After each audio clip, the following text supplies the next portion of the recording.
Hello there, Starfleet fans, and welcome back to the Hit or Miss Star Trek podcast. Apologies, it's been something of a prolonged absence that we've been away from you for. If you haven't been keeping up with our kind of social medias and the videos we've been putting out, we didn't plan for this to be as long of an absence. We have had various plans, but as is often the case, we make plans and God laughs. So we've had some slight issues. We did have I've explained this in another video, but we had somebody that was going to come on board and help us with sort of editing and things behind the scenes who hasn't been able to. And my usual co-host DK unfortunately couldn't join us today. He's still struggling with various personal issues and health concerns and such. So he's not feeling too well, but we wish him all the best and we hope to have him back soon. So I am your regular host, Mike Wilson. I will be the only host for this episode, but don't fear, it's not just me. I am joined by a guest. I've announced it already, but I am joined by special guest Jordan. Welcome, Jordan. Thank you, Mike. I'm so excited to be here. Awesome. And you're known on social media as Geordi La Forge, which I just want to believe is your actual surname. It is not. I can give you some background on that one if you'd like. Yeah, sure. Yeah. So growing up, my nickname was Jordy, completely separate from Star Trek TNG. Right. That's what my dad called me. That's what my softball team, when I was 6 years old, what they all called me. And I eventually grew out of that and just became Jordan. But have always loved Star Trek. I'm sure we'll talk about my lifelong love for Star Trek soon. But having always loved Star Trek, when I finally decided to join Trek social media, whether that was Twitter or Mastodon or Instagram, looking for some sort of handle, I was like, I used to be called Geordi. I love Geordi La Forge. Can I somehow combine, my name Jordan with that? So a lot of people don't see a connection with Geordi La Forge, but that's what it's supposed to be. No, I didn't put that together at all, but I love that now that I know that, actually. That's really cool. Well, awesome. I thought Jordan La Forge would be it. Just I don't know. I liked the rhyme better. So yeah, it's kind of an homage to my nickname growing up, kind of an homage to Geordi La Forge. Awesome. You should have put a visor over your little what do you call it, little sort of wee me type thing that you have. That's actually that's a great idea. I should do that. And we'll get the hint maybe. But no. Yes. Awesome. No, we did talk. We kind of both exiled ourselves from Twitter around the same time and started talking on Mastodon, and you were really nice and just chatting back and forth about Star Trek. And I asked you if you wanted to come on the show because I love how positive all of your kind of love for Star Trek is, particularly a lot of the new Trek stuff, which you don't always see. And I was like, okay, I definitely have to have this voice on the podcast at some point. Yeah, thank you. I really appreciated you reaching out and asking. I'm always excited to talk about Trek at any time. So awesome. Yeah, I did have a quick glance at your Mastodon page and saw what you'd listed that you're rewatching, and it's 3 different Star Trek shows at the moment. Yeah, well, part of that, and I'll probably bring this up later too, my husband just became a Trekkie like a year ago. He'd seen Trek here and there with me. We watched TNG together. I was rewatching. He was watching for the first time through the first couple of years of the pandemic. And then last April, after we finished TNG, he kind of accidentally agreed to watch DS9 with me, and he was hooked by episode 1.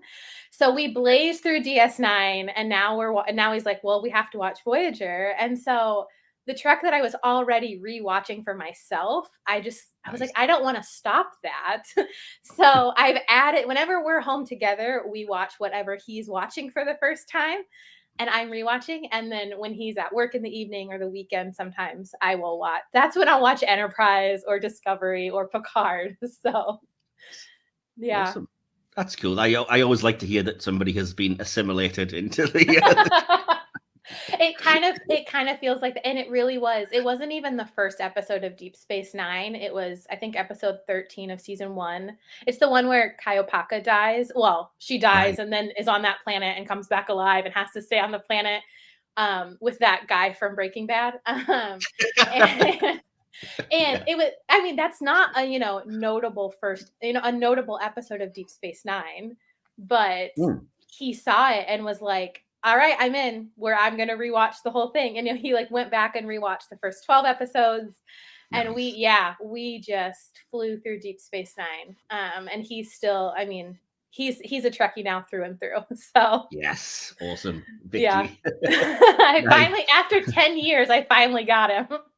Nice. Oh well, persistence paid off, I guess. Yes, yeah, exactly. Awesome.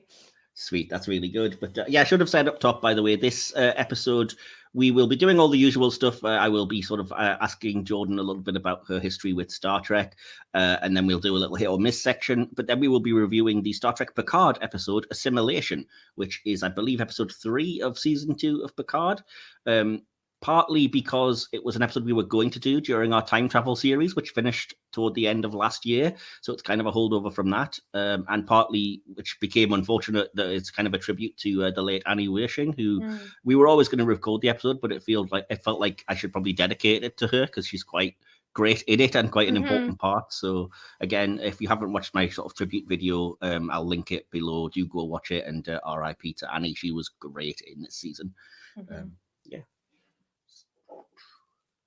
So, Jordan, without any further ado, are you ready to get slightly grilled? Don't worry, I won't be asking you how many lights you see or anything, but are you ready to talk Trek? I am absolutely ready. Let's do this. Awesome. Well, as I say, this is just a little getting to know you thing that I do with every guest, but I do label all of these sections, if you're new to the podcast, in a little geeky Star Trek way. So this section I'd like to call Hailing Frequencies Open. Hailing Frequencies Open, sir.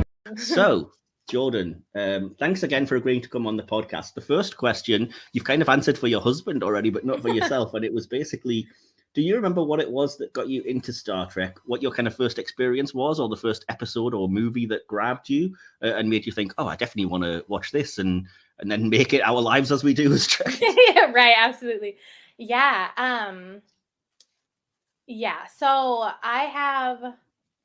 my first, okay, I should preface this with saying I don't ever remember a time when I didn't know what Star Trek was. My dad and my brother, my older brother, he's about 7 years older than I am. They both watched and liked Star Trek, particularly the Next Generation. I was born in 1990, and so that was... the next generation was already on when I was born, which was amazing. Yeah. But my dad really liked the original series as well. My brother, not so much. So I remember having seen those episodes, when I was 3, 4, 5 years old. I don't remember specifics, but when Voyager aired, my brother got very into Voyager. And I remember... I don't remember the night of the week, and I've asked him, and he doesn't remember either, but there was a while, I think probably around season 4 or 5 of Voyager, maybe earlier even, where Voyager and Buffy the Vampire Slayer aired back to back. Nice. I don't remember what night of the week it was, and I was too young for either one of those shows. But my brother, 7 years older than me, he would stay up late and watch those, and I got permission from my parents. Being the youngest of 3, that was pretty easy. Got permission from my parents to stay up with him, and I desperately tried to stay awake. I remember during commercial breaks, I'd run to the bathroom, and I had this washcloth. I would get it ice cold with water so that I could hold it to my face to try to stay awake for Voyager, and it never succeeded. I never saw an entire episode. I'd always fall asleep on, the floor of our TV room, and wake up, with all the lights off, and my brother had gone to bed and put a blanket over me. And so that's my first memory of Star Trek. But I always say that I became a Trekkie when Enterprise premiered in 2001. Right. There was so much hype around it. I was so excited. I'd seen some of the movies, but up until that point, it felt like I was kind of a tag-along Trekkie, like I was doing this thing with my brother, and I enjoyed it. But Star Trek Enterprise was the first Star Trek that felt like mine. I see. Yeah. And so that, I feel like that was the moment that I became a Trekkie, where I was like, I'm gonna know everything about this show, and I'm gonna watch it every single week. And I was 11 years old, but from the get-go, I loved the Faith of the Heart intro. Thank you. Yes. And I feel like that's a question I always get when I bring up Enterprise. And that was a big deal because I feel like that was the first time. There had been moments before that where, and if my brother ever listens to this, he's probably going to be like, I wasn't like this, but I felt like everything that I tried to like about Star Trek, he was like, oh, you shouldn't do that. Like Deanna Troi. Oh, that's a shame. Deanna Troi shouldn't be your favorite character. Or like Tom Paris you shouldn't have a crush on Tom Paris. And I was like, okay, I won't, because both of those things are fine. I take issue with your brother on this. Well, I mean, he was what, a 16-year-old boy. I mean, he wasn't fully matured and fully developed intellectually, we'll say. And so looking back on that now, I'm like, oh, that was ridiculous. But I remember he hated the intro to Enterprise. We're watching the premiere together, and he was just like, what is this? And I was like, this is amazing. So that I feel like that was the first time where I really like made watching Star Trek like my own and had my own, because I was only 11, right? Had my own opinions and like stuck with my own opinions against my, at that point, 18-year-old brother. So Enterprise made me a Trekkie, and then you were always a Trekkie. You don't have to have watched everything to be. We don't like the gatekeeping nature. Absolutely. I'm not insinuating your brother was. I'm getting the feeling it was probably more of a sibling sort of teasing situation going on. Definitely not he was definitely not a gatekeeper. It was more just like and my brother's very much like, well, I don't like Tom Paris, so I'm trying to protect my little sister from she doesn't realize how immature he is, or how, whatever. I feel like it was kind of that. I see. And my brother's, bless his heart, my brother's opinions are always correct. So that's at least he thinks that. All brothers and sisters do, believe me. Yeah, absolutely. So I am so grateful to him for introducing me to Star Trek and fostering my love for Star Trek, even though he didn't love Enterprise as much as I did. Yeah, that's the weird thing. We've had a few guests on who really don't like Enterprise, but I will say that we've made it clear, myself and DK, who's normally here hosting with me, both love Enterprise, and we both like the theme as well. So I will say I prefer season 1 and 2's theme to season 3 and 4. Yeah, everybody does that sort of that weird rock beat they added to it to try and make it. It's just weird. Yeah. I mean, I do still like it, but same. Yeah. I prefer 1 and 2. You probably saw this on Mastodon. I am rewatching Enterprise right now, very slowly, as I'm also watching Voyager with my husband, and Discovery and Picard on my own. I'm almost done with season 2, and I'm really excited to get to season 3. I haven't seen it, in order in its entirety since it first premiered. So I'm excited to watch that as an adult. It starts to play really well as one long thing, because you know how like the newest Trek is way more serialized and kind of, I guess, made for binging in a sense, even though it doesn't drop all at once. It's week to week. But the last time I watched season 3 of Enterprise, it starts off like your traditional, okay, there's indie things in the background and we're doing episodes that stand alone. But as it gets into it, it really picks up steam and works fantastically as a long kind of, you're not going to want to turn off each episode. You want to kind of keep going. Yeah. And I'm curious, what that will be like for me, because I feel like the season finale of season 2 of Enterprise was that really affected me as a, maybe 12-year-old or 13-year-old. I don't remember when the seasons aired, when my birthday was. That really affected me. And, I didn't rewatch it for a long time. But that moment stayed with me. And then season 3 as well really affected me. And that was, some of the darkest stuff that I'd watched up to that point in my life. I was also a big Dragon Ball Z fan, but like they got kind of dark, but not really. And I watched Buffy and stuff with my brother. But that was very, I don't want to say it was formative, because I can't say, this is how Enterprise affected me as an adult. But if I thought about it enough, I could probably make some connections. Yeah, I would say it's great that you're an extended family of Trekkies and also fellow Buffy fans. And I would say there's definitely some stuff in Buffy and Angel that were formative for me, even though I was at that point way older than you, because I'm like 8 years older than you. So I was like a teenager watching them, but there were still some things that were like, wow, I didn't know TV could affect you in this way, and it's dealing with some deep things. And yeah, Enterprise was one of those things where I don't recall why I wasn't as affected by it. I think it was because I was kind of like, I was aware that it was trying to reflect real world stuff. And I think I just kind of slightly resented that because I wanted it to be like Birth of the Federation series and everything, and was like, oh, no. But then I got hooked as soon as it kind of actually started and I watched it. So, yeah. Awesome. So then, leaping ahead by a couple of questions, because it seems logical, would you say that Enterprise is your favorite of all of the Star Trek series or not? It is not. I know I just spent minutes and minutes praising Enterprise, but it's not my favorite. You know, I'm very torn. It's either Voyager or Discovery. Okay. And I think those two are very similar, so that makes sense to me. And I'm not... It's so hard because Voyager has a lot of the nostalgia factor for me because it was, my first Star Trek memories, and it was the first Star Trek that I rewatched in its entirety in college. I got Netflix and binge watch Voyager and loved it more than I thought I could. And then so yeah, there's it's hard to divorce the nostalgia factor from it, but I would say it's either Voyager or Discovery. I am a huge... anyone who follows me on any social media knows that I am a huge Discovery fan. I could talk about Discovery all day, every day. Desperately waiting for season 5. So I'm probably gonna have to say Voyager, but I feel like if you give me 4 or 5 years of adding more nostalgia to Discovery for me personally, then maybe it'll pass Voyager in that way.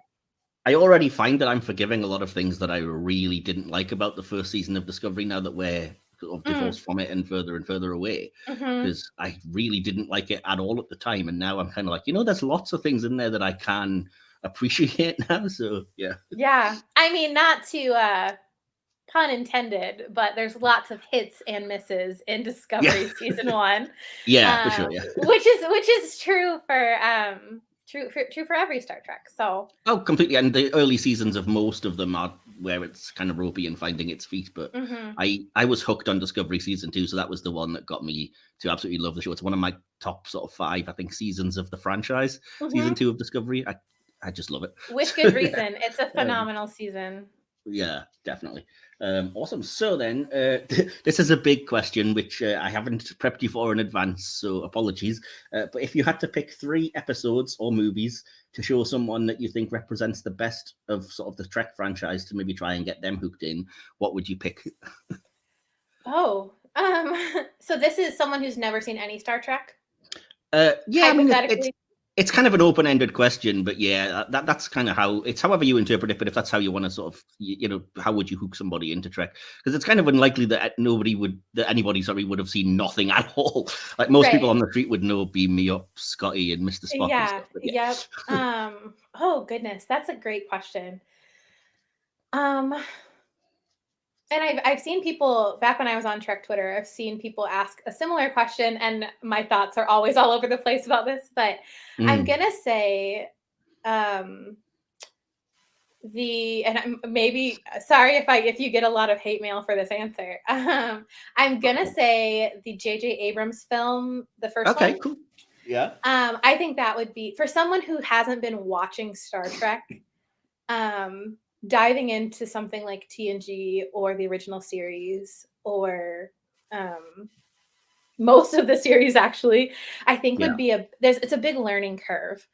And so I think that the first all the J.J. Abrams movies are a lot more accessible to someone who's not familiar with Star Trek, to maybe get them familiar with Star Trek, and then they can can go.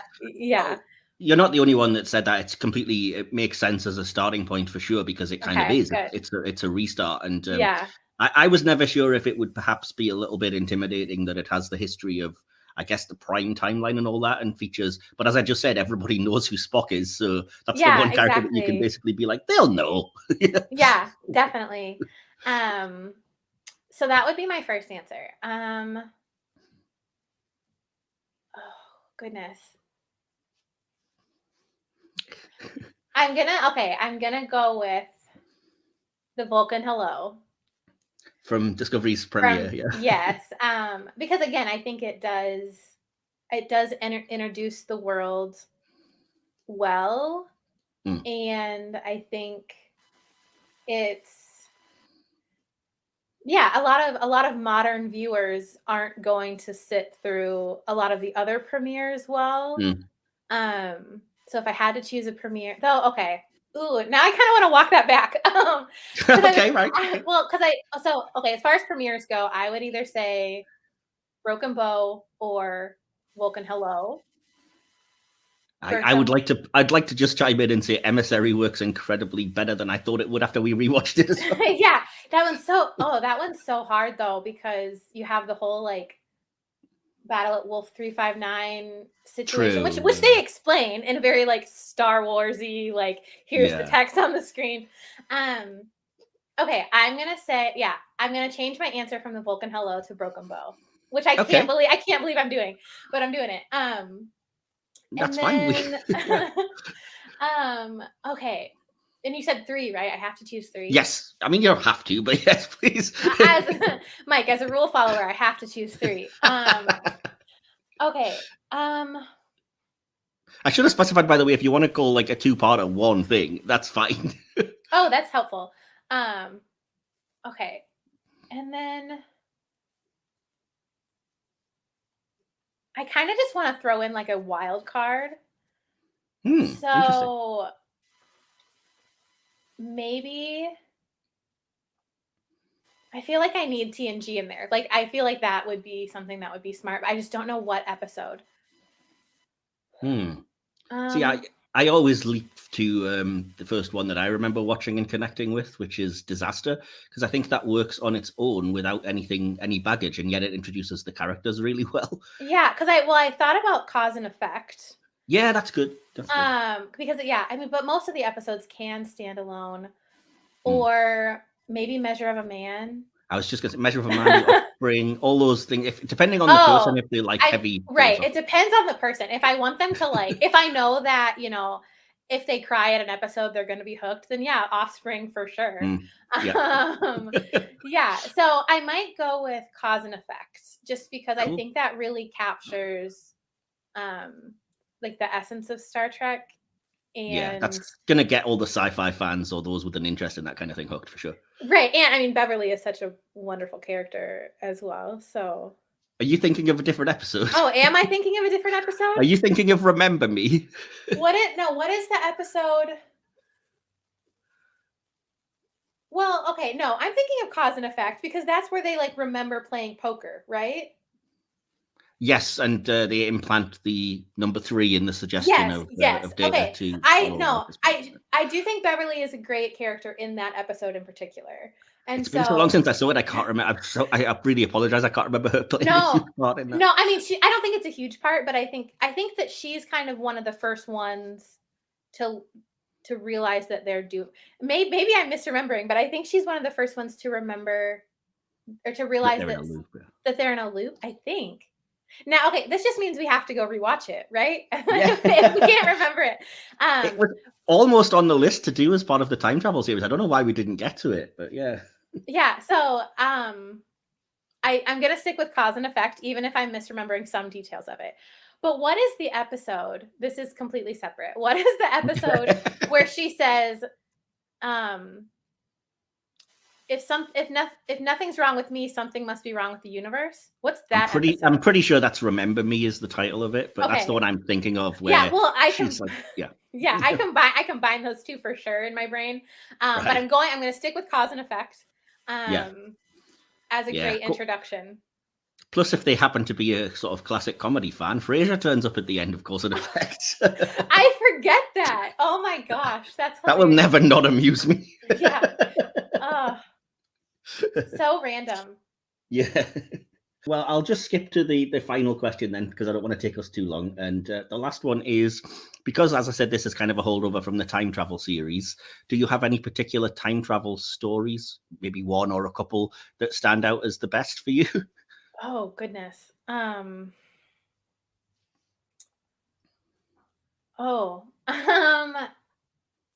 Well, Magic to Make the Sanest Man Go Mad is a phenomenal episode. That's time travel.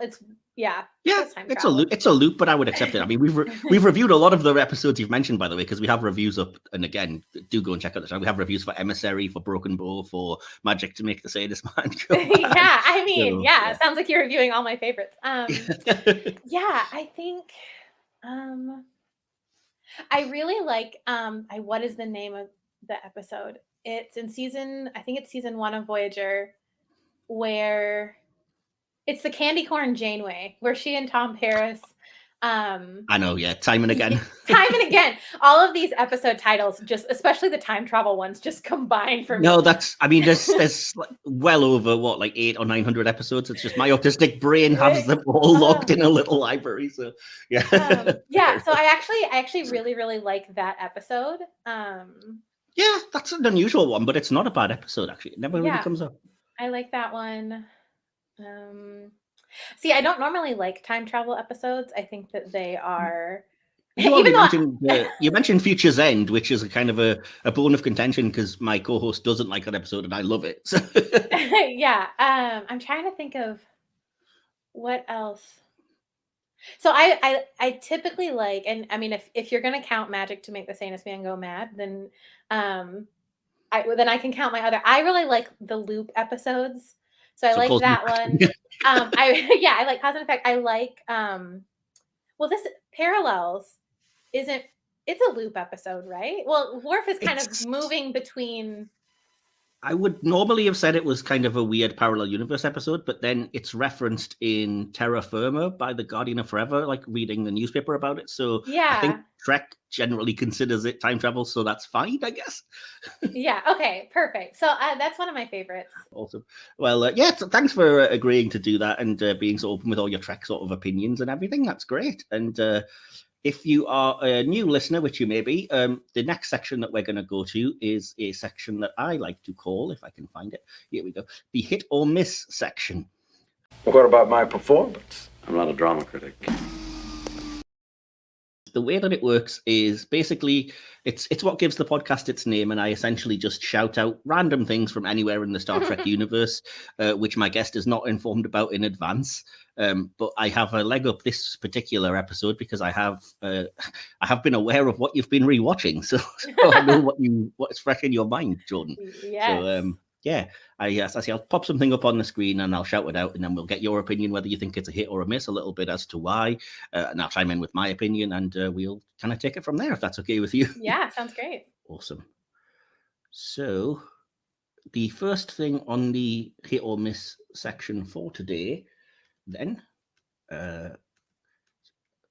is the character of Talon from Picard Season 2, aka the Watcher. Would you say she's a hit or a miss? Oh, I was going to preface this section with there are probably going to be very few misses for me. I typically that's fine. I like Star Trek's. I mean, I like liking things, if that makes sense. And if I don't, that's fine. If I don't like something, I'm just like, oh, it's not for me, whatever. But I'm gonna say that Talon's a miss for me. Oh, okay. I know. I love Orla Brady. Like I love Orla Brady. I love Laris. But the Talon character, and I like Talon as a character.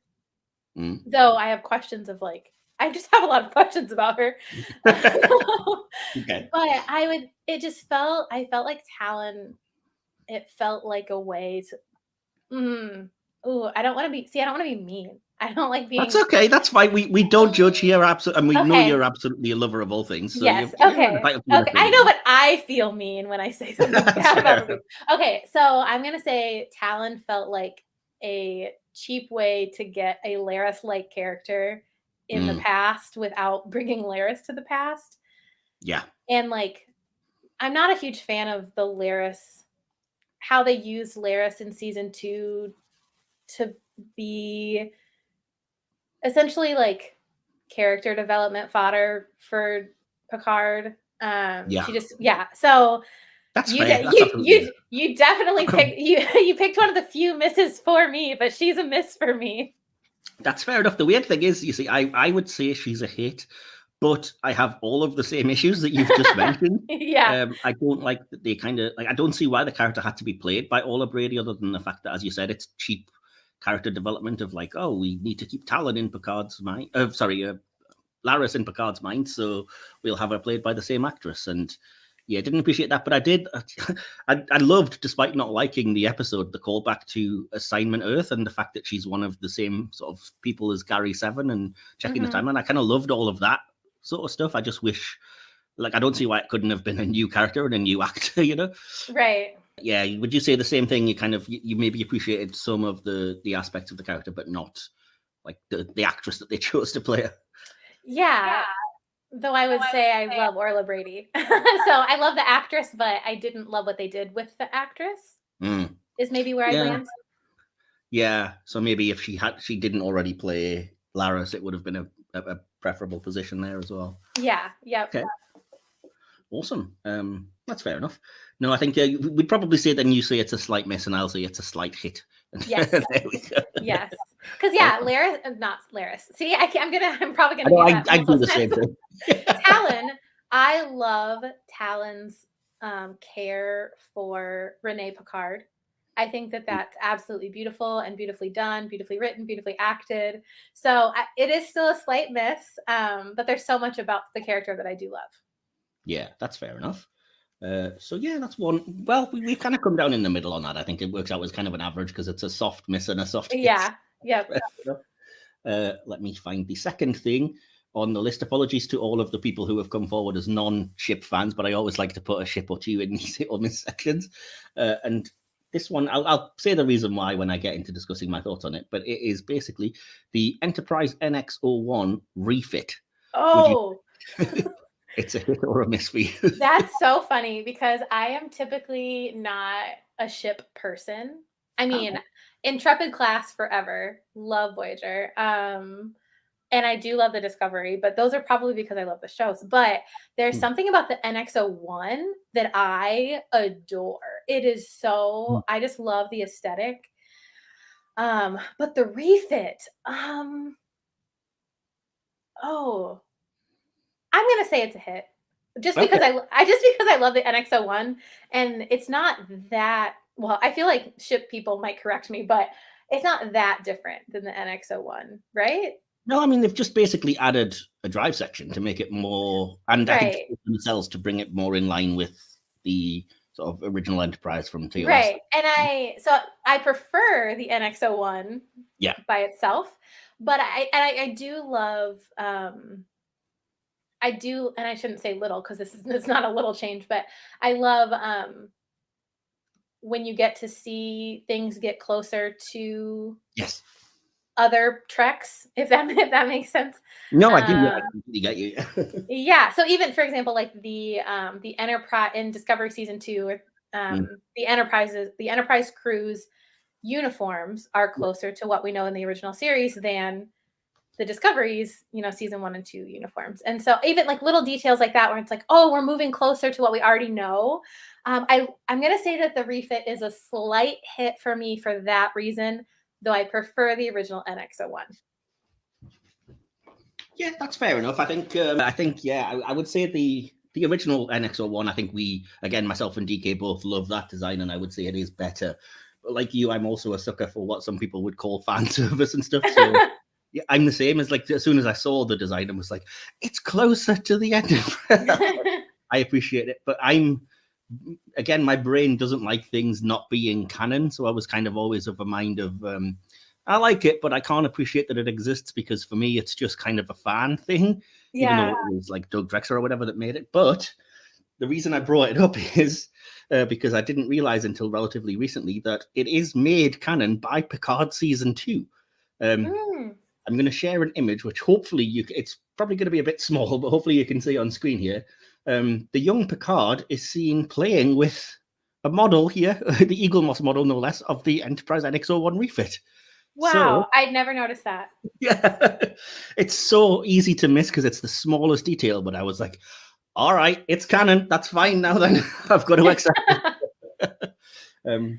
Yeah, so I appreciate it. I think, yeah, the NX-01 refit is a hit, and I kind of like now that we know it exists in some form or another somewhere. So, yeah, and as I said, just for all the reasons that you said, I like that it looks closer to what we know. But again, like you, I much prefer the original NX-01 just because, I don't know, there's something about that design. And I didn't think I was going to like it when it was first announced. I was like, they've just used an Akira class. This is... And then when you see it in action, it's like, this is really cool. And then something about the way it takes damage in season 3 as well is just really visceral. And like, this is so cool. It actually feels like, you know, a spaceship being attacked rather than like a luxury hotel or something. Right, exactly. And I was going to say that I love the exterior, but I also love the interior. Yeah. Because it feels a lot more like this is the first, you know, Warp 5 exploration that we have. And like, that's not going to be a luxury hotel, right? Exactly. Yeah, it feels more like submarine-esque.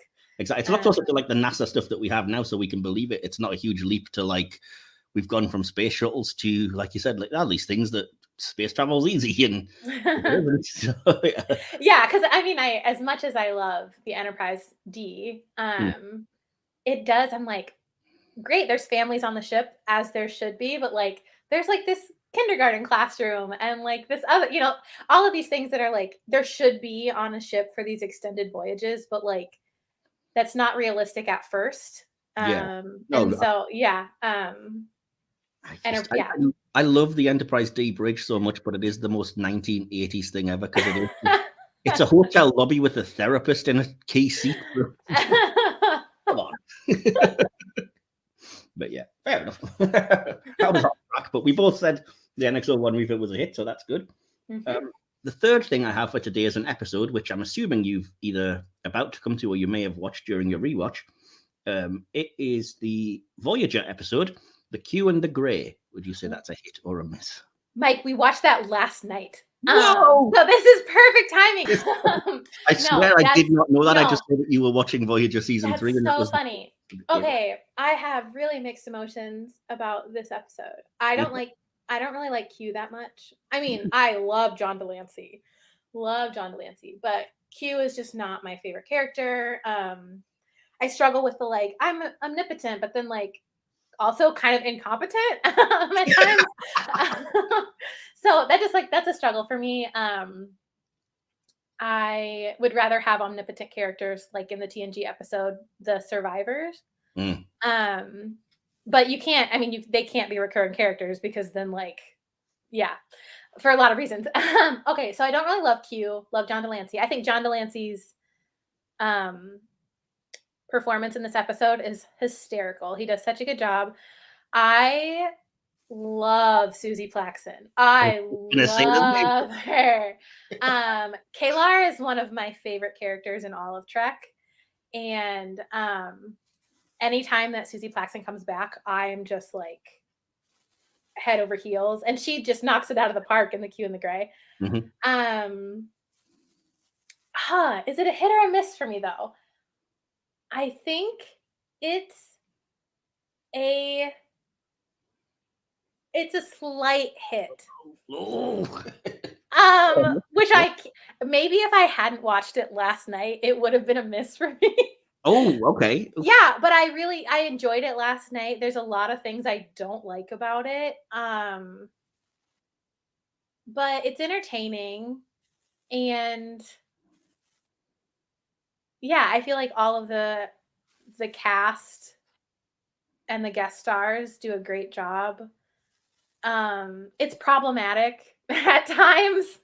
Yeah, I mean the whole like, I don't know, the whole like, oh, what do you like about Chakotay? His tattoo? Well, mine's bigger. And then he has, this whole tattoo on his, and just like Q's like, I mean, I don't love the like, I just want you to be the mother of my child thing for the first female Star Trek captain to lead a show. Like, I don't like that predicament predicament's not the right word, but I don't like that they put her in that situation, especially when Kate Mulgrew worked so hard to not be this, I don't know, this like, to not be like a tropey female lead, if that makes sense. Yeah. Yeah. So then to put her in that situation, and I thought that they did some unique stuff with it, and she was very much like, I am not interested, stay away from me. But yeah, it just felt like, I don't know. Problematic is maybe not the right word for that particular thing, but I just didn't, it made me uncomfortable, and I didn't. I can definitely understand that. For me, I think I didn't mind it because for me, I was put in mind of it was very kind of screwball comedy-ish. He always at least seemed to want consent, Yeah, exactly. Yeah.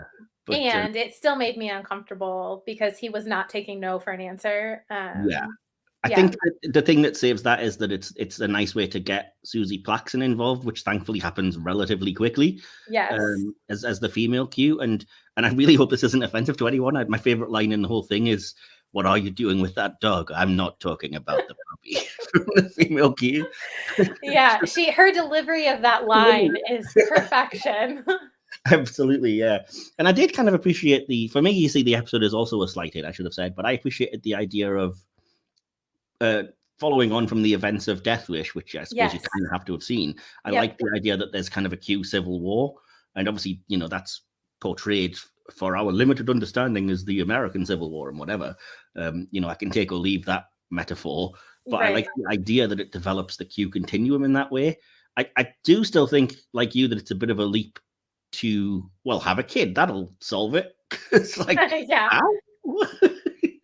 but yeah. As I said, I forgive it a lot because Susie Plaxon is great and her performance is brilliant in that episode. I think she's always great when she turns up. Right. And it's not meant to be a serious episode. And so, yeah, I can definitely, I'm not, like I said, I'm not big into most comedy. I'd rather watch more serious episodes, but it's not meant to be a serious episode. And I think they mostly succeed. Yeah, definitely. I'll get into it a little bit when we talk about the Picard episode, but I think the characterization of Q is ridiculously inconsistent between series, and it bugs the life out of me. Yes. But I will say, having rewatched Picard season 2, and maybe you're going to bring this up, and then watching this episode where we actually see Q in some way get injured, and talk about wanting to be an individual, wanting to, change the continuum or have the continuum be different than it already is, kind of jives with Q is not well in Picard season 2, right? And so I felt like there was a consistency there that I'd never thought of before, because I never would have put this episode with Picard season 2. No, that's the thing that bugs me, and I'm sure, again, I don't want to step too far into the review, but it bugs me that it feels like until the very last episode, Picard season 2 just forgets that Q had character development. It wants Q to be Encounter at Farpoint Q, even though there's been so many episodes since then. That's a very fair criticism, I think.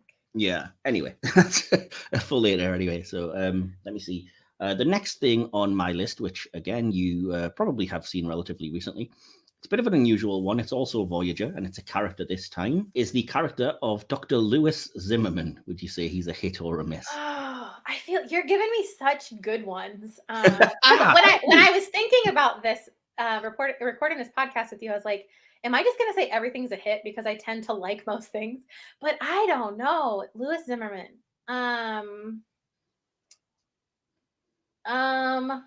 Well, okay. Robert Picardo is phenomenal. Absolutely phenomenal. And I love seeing the differences in the Doctor and Louis Zimmerman. Yeah, which I think shows what a good actor he is, because it's absolutely. I'm so impressed every time. Okay, I'm gonna say Louis Zimmerman is a slight hit for me because he's not meant to be likable, and he's not, and he's used. I feel like he is used in unique ways that work, and he's not used too often.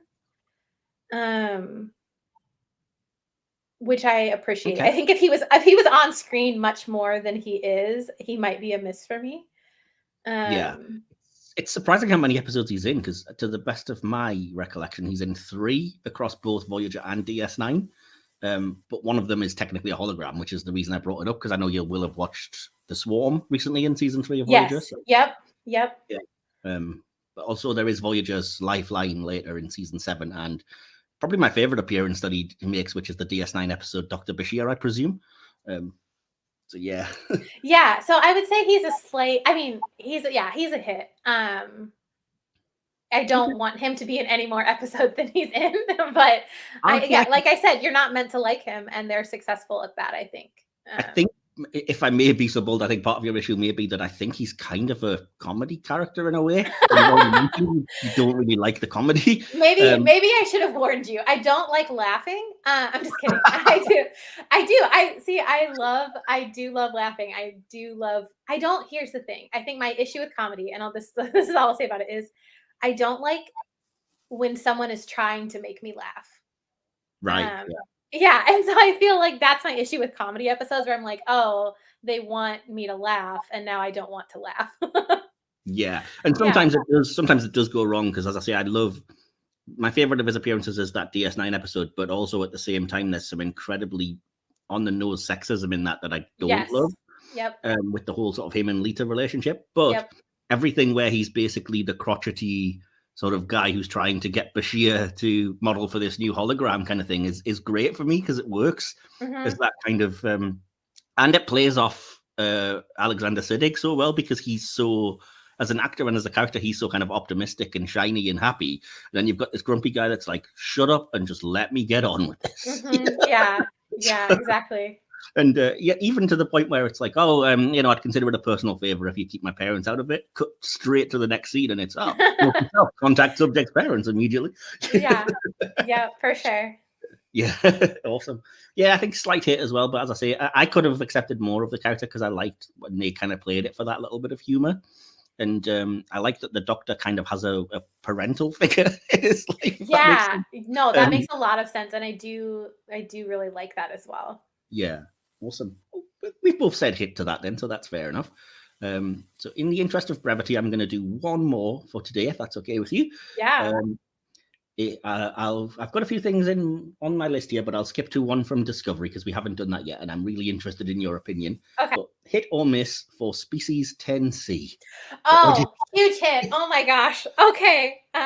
Huge hit for me. I love Species 10C. They are so alien, but so they're not so alien as to, like, obviously the crew can't interact with them or can't communicate with them. And there's a lot of concessions that the species 10C makes in order to be able to communicate with the delegates and the crew of Discovery. They don't have a spoken language, don't they? Yeah, but I love their aesthetic. I love them visually, and I love it's very like the movie Arrival, trying to figure out how they communicate and how they do communicate. I love the episode Rosetta in Discovery season 4, where they go to the Species 10C's previous planet. And that's one of my favorite episodes of the whole season, of the whole series, actually. Awesome. And yeah, they're a huge hit for me for so many reasons. I feel like I can't even communicate them clearly right now. That's fair enough. No, that's understandable. I know you like Discovery, which is part of the reason I put it in. Thank you. Partly because, and I feel really mean now, partly because for me, I just don't think they worked really well. So I would have to go slight miss. I appreciate parts of it. Like, I appreciate the kind of sci-fi Star Trek way of doing things of like, well, they don't have a spoken language, and so we have to get clever about it and find ways to communicate. But I think visually, I don't like the fact that for me, they're just way too ethereal, and like, you just can't get a grasp on what they actually are. Mm-hmm.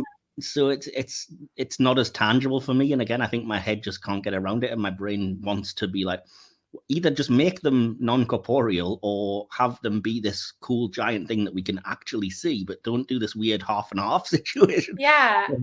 I get that. I think it does. For me, it feels really consistent throughout season 4, where they go to the previous planet. They're going down into these gas giants that are in the hyperfield. Like for me, that's the kind of organism that would live in a gas giant. That's the kind of organism that would live on that giant planet with all the hydrocarbons floating around, which is at first is like super weird, but I still love it.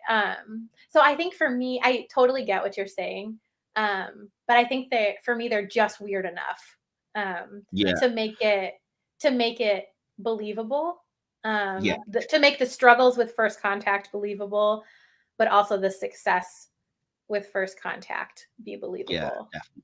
I think maybe if I rewatch, because I haven't rewatched season 4, I'll appreciate them more, because there's a lot of parts around it that I like, but I think it's also kind of a shame because I think part of me feels like the series did itself no favors by early on referencing all of the things it could have been and mentioning, like it might be a member of the Q continuum or one of the Metreons or whatever else. And I was like, oh, right, cool. So it's priming you for what to expect, and then what you get is so vastly different that I was like, I'd rather you just didn't have that line there, because you're priming us to expect something that we're not going to get at all.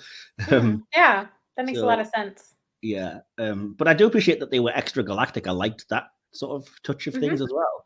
I think my biggest issue as well is that I just don't like the dark matter anomaly, the DMA, as an idea, because it just seems sort of weird and kind of it's an awful lot of plot convenience and kind of, these species have never used this before and just happen to have done so now, and yet, one of my criticisms with that is it was hard for me to believe that these beings that could do something at that scale and that were so advanced didn't realize the harm it was causing. I think that was one area where I was like, that doesn't seem super plausible. But how often do we do things that are harmful to others that we don't realize? And I suppose it made it up more of like they perhaps see themselves as a superior. Or we are kind of like insects to them, and we might well unthinkingly go around, doing digging up something and not realizing we're killing ants or something like that, maybe. But absolutely. So I kind of appreciated that aspect of things. It was just, as you said, it kind of felt like they wanted them to be exactly as intelligent and as comprehensible as the story wanted them to be, and a lot of it was like, this is a big leap in logic that they are. They're just able to enough to communicate that we can talk them out of it, but not enough that they couldn't understand they were doing harm in the first place. Right. But and as I say, I feel like I probably will appreciate them more when I rewatch the season, because I think another thing that Voyager season 3 and 4 I think hurts the show is playing these things for big mysteries, because then you're always going to be a little bit disappointed. Like, I know a lot of people weren't happy about the reveal of what caused the burn, which I love, because I love where they went with that. And like, I appreciate the metaphor of like, of course, as if you're a little boy that's lost your mom, you would destroy the fabric of space-time with your right. Get the metaphor there. But with Species 10C, I'm just kind of like, so what are we saying? I'm not quite sure what you're getting at, other than, as you said, like, we want to make Star Trek a rival. Right. And that's funny that you brought up season 3 as well, because I had, the first time I watched season 3, similar disappointment as the people that you had mentioned, of just, it didn't feel like a big enough thing. To cause the burn. But then when I rewatched it, I was like, oh no, this is genius. Like, this is, with the whole theme of season 3 being connection and disconnection. Absolutely. And it was plausible. It was devastating. It was so much more enjoyable on not enjoyable. I enjoyed it the first time I watched it, but satisfying, maybe is the right word. The end of season 3 was so much more satisfying the second time and third time that I watched it. I kind of hope they've learned their lesson with that when it comes to sort of future seasons, because I think, like I said, the fact that we wait so many weeks with this mystery of what's it going to be, you're never going to live up to that. And I wish they'd kind of just come out and said sooner, I guess, or just not played it as a mystery so much as like, we need to solve this, but it could be anything. I don't know how you would do it. I'm thankful that in season 4, it was about halfway through the season where I felt like it shifted from what's the DMA to, oh, this is a first contact situation. And Yeah. so I'm glad that it wasn't what's the DMA for, 12 episodes and then it's solved and then the finale, because that would have been too much. I did appreciate the introduction of Ruan Taka as well, because it gave it an extra layer of something to overcome and conflict to that, which would have been, because it would have been boring if it was just like, these things are killing us and we need to make them understand. Now let's work out how to talk to them. And it's like, oh, okay, where's your conflict? Right. As much as I hate the character, I think that is the point, that we're supposed to dislike Taka. Yes, exactly. Yeah. So I can divorce myself from, like, I hate the character, but love the way the writing works for the character. So I guess I like the character in that sense. Yes, exactly. So yeah, I appreciated all that as well. And I didn't love the fact that they used it to kind of cause a rift between Burnham and Buck, which just felt a lot like, oh, we've had them together, now we have to do that thing of tearing them apart, because we can't have just happy couples in drama. I really hope that they can just be happy in season 5. Like, I want there to be conflict and tension in the season itself. But I just want them to be happy. I mean, it was the same with Stamets and Colbert. I'm like, can we just let them be happy? And then we got them to be, I mean, we saw them, have arguments, but they at least got a break in season 4. Yeah, and started a family effectively, which is a lovely way of doing that without having to get it, deal with all the complications of where are they going to find children from and how are they going to go about this. And it kind of happened naturally and organically. And it works better for me because that relationship is like they are allowed to evolve rather than be the boring writing thing of, well, they're just a happy couple, where's the drama? And evolving them into a family, I think, was a perfect next step for those characters. Evolving them into a queer family as well just made so much more sense without wanting to sound like it's like, well, of course you did that because it's stereotypical, and I kind of hope nobody sees it like that. But for me, it just kind of, it's a great reflection of who all 4 of those characters are. Yeah, I agree. Yeah, awesome. Again, not relevant, but there we go. I mean, I like I said, I can talk about Discovery all day, every day, so that's just fine. I'm a huge defender of it. I think Discovery is ridiculously overhated. It's by no means my favorite of the series, but I could happily talk about it, and I love watching it and look forward to it coming. So when I find somebody that loves it like you, I'm like, yes, thank you. Instead of people that are just decrying it as the worst thing ever, or anybody that ever uses the word woke. So the one trigger word that I'm just like, if you use it even once, I don't care. The context is blocked. I don't even care. Yeah. Yeah, awesome. Right. So we're going to move on to the, I'm so sorry, I've kept you for way too long already. No, that's okay. This has been great. Awesome. Oh, I'm glad you're having fun anyway. You see, we get talking geeky things and the time just flies by. It does. So we're going to get into the main episode review now, which is, as I mentioned, the Picard episode Assimilation. We will begin our analysis of that episode.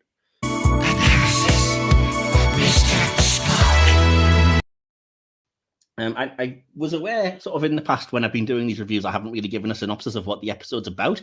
And granted, we've all probably seen them because otherwise spoilers, but sometimes you might need a quick memory refresh. So I just wanted to start this particular week with a quick synopsis of the episode, not least because we both had a bit of a moment when we were like, are we watching the right one? So yeah, so the synopsis goes as follows. Picard and the crew travel back to 2024 Los Angeles in search of the Watcher, who can help them identify the point at which time diverged. Seven, Raffi, and Rios venture out into an unfamiliar world 400 years in their past, while Picard and Jurati attempt to gather information from an unlikely and dangerous ally. So, any kind of quick thoughts on the episode without getting too spoilery before we jump into the nuts and bolts of it, Jordan? Yeah, I love this episode. Awesome. It's my favorite of Picard season 2, I think. We'll see as I rewatch the rest of Picard season 2 leading up to Thursday. I'm sure that this will be shared after Picard season 3 premiere. Yeah, I should have actually mentioned that up top, that as at time of recording, we are days away from the start of season 3. Days. We are days away, folks. We're so close. I don't know if I'll be able to finish Picard season 2. Just it's a busy work week for me, but so we'll see if this remains my favorite Picard season 2 episode upon rewatch. But I loved episode 1. Did not love episode 2, but love episode 3. It does feel like kind of there's 2 parts to it. The first half being very dark and the second half being less dark. There's still dark elements to it, but that was something that I noticed when I rewatched it. I don't know if I would agree with that without wanting to sound too confrontational. No, we don't have to have the same opinion. So I'm excited to hear what you think about it. I think some of the darker stuff in the episode is towards the end when you have Jurati and the Borg Queen kind of clashing inside of her mind. Yes. I agree with that wholeheartedly. I think for me, and I don't want to spoil too much of my own review. That's fine. But I was really, really drawn to Raffi in this episode, and I feel like she has a huge shift in tone for her character. And so I don't think she does. I think she stays, for want of a better way. It feels reductive to say just angry throughout the episode because there's more to it, but I think she stays angry, and the character that actually gets the opposite is 7 of 9, which is why it's interesting to not just pair them, but have them literally be a couple, because they're both in such completely different places, and it really pisses Raffi off as well. I could see that as well. I think, I'm excited to talk more in depth about it as we go through the episode. Yeah, for sure. Awesome. Well, we normally start the episode with just little bits of kind of behind the scenes information, anything that comes up, but that's normally DK's job. So in full disclosure, I've been able to find one thing. Two things of note that I'll bring up just quickly because it won't take long.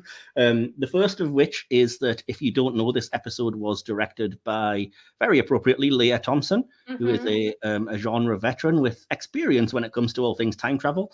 As an actress, she played Marty McFly's mom, Lorraine Baines McFly, in the Back to the Future trilogy. But she has had a sort of second life as an actress. She's directed episodes of, I think, Stargirl, possibly Superman and Lois, and various other sort of geeky shows. And she does turn up later in season 2 as an actress as well, briefly.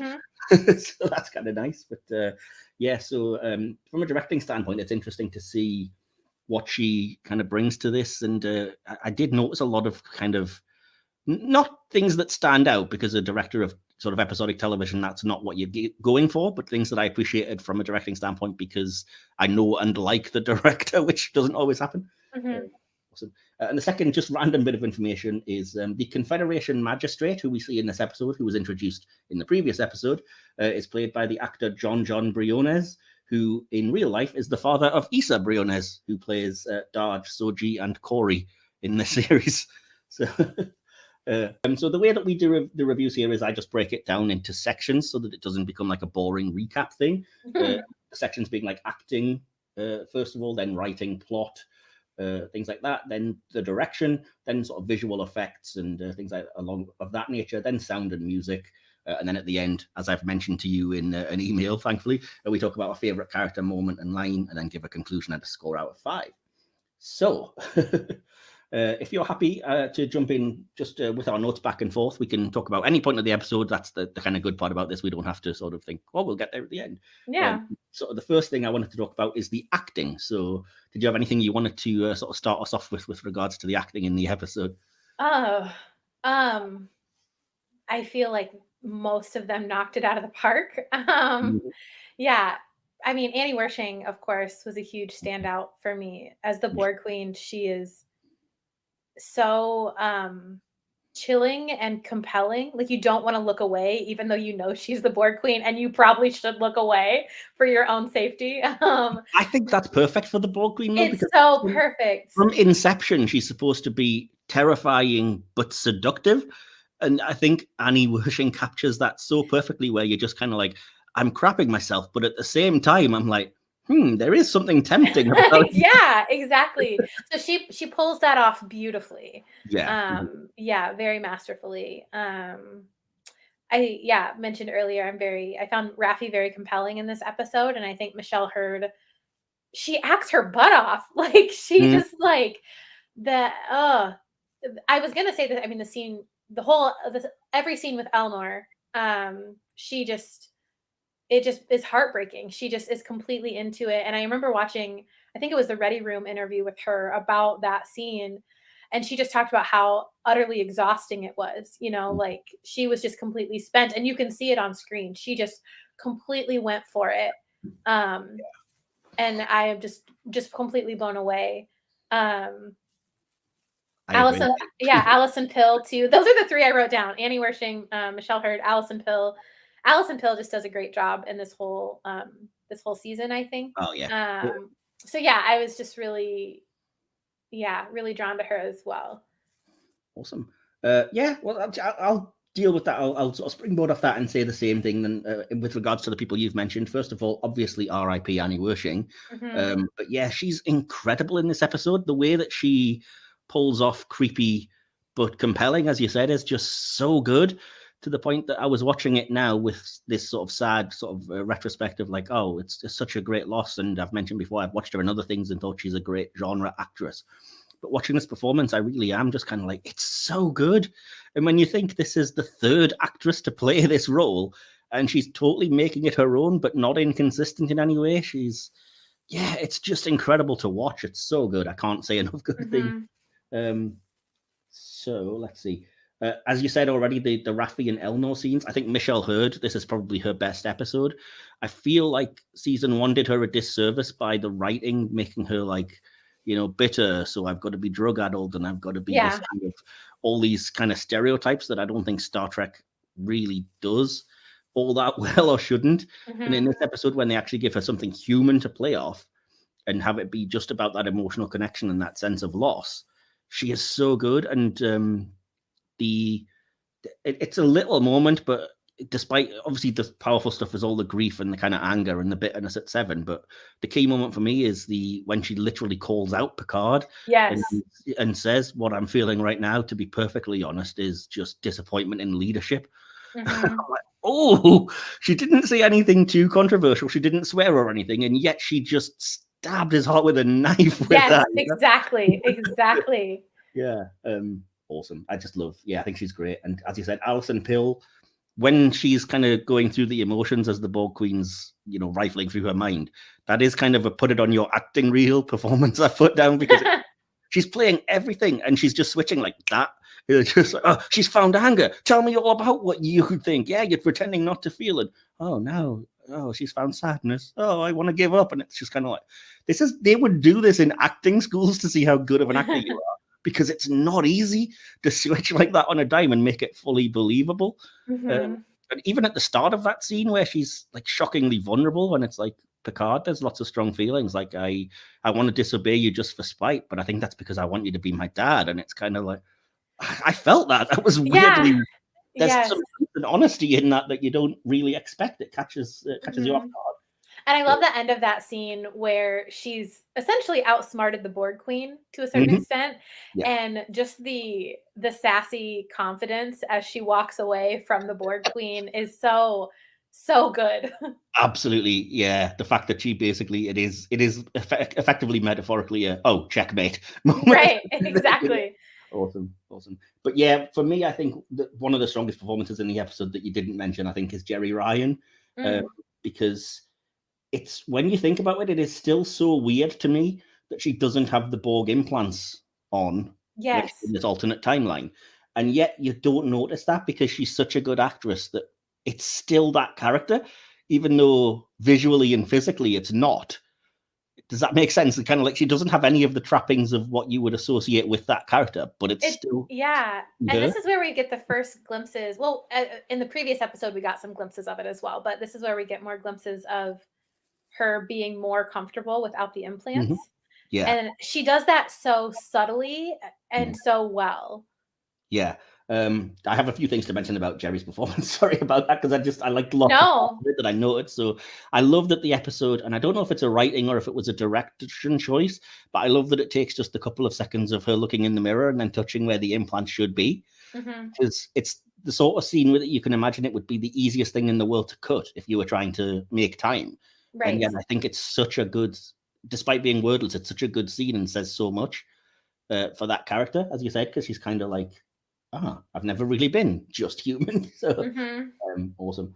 I also have I probably should have put this in the little behind the scenes stuff, but I have a quote that I found from Jeri Ryan, which says that she later reflected on filming the scene at the Markridge Tower and said, that was one of the more challenging scenes, honestly, because I was trying to find the line. It's supposed to be a playful scene, but it's a leap for 7. So, I tried to walk that fine line without making it just so camp that it's ridiculous. It was a relief when I actually watched the finished product because I think it was good. I have to say, I do not know what she was worried about. That scene is possibly one of my top 2 scenes in the episode. Yeah. Pulls it off brilliantly. I'm sure that was so difficult, though, having, having played Seven for so long, played Seven in a very particular way, and now she doesn't have implants. She was, in theory, never assimilated. And Yeah, that had to be a really, I can understand. I mean, I'm not an actress, but I can understand why that would be difficult. But I agree, she pulled it off perfectly. Yeah, it's surprising, no, because you are right. I think I can see where he's coming from in that Seven as a character has always been very prickly, because that's the nature of, like, I was a Borg, I've never had social interaction, I was assimilated as a child.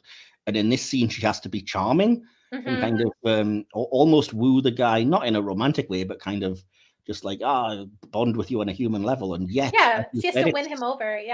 it's subtle enough that it somehow works really, like, better than it deserves to, almost. But I think that the setup for that is there earlier in the episode, which again is another scene that they could easily have cut, but I'm glad they didn't, which is where the little girl sees her sort of beam in and just goes, "Wow, are you a superhero?" And then Seven just leans down and goes, "Can you keep a secret?" and winks. And I was like, yes, perfect. And I love the fact that it's one of the rare moments where they remember that Voyager existed, because Seven bonds better with children.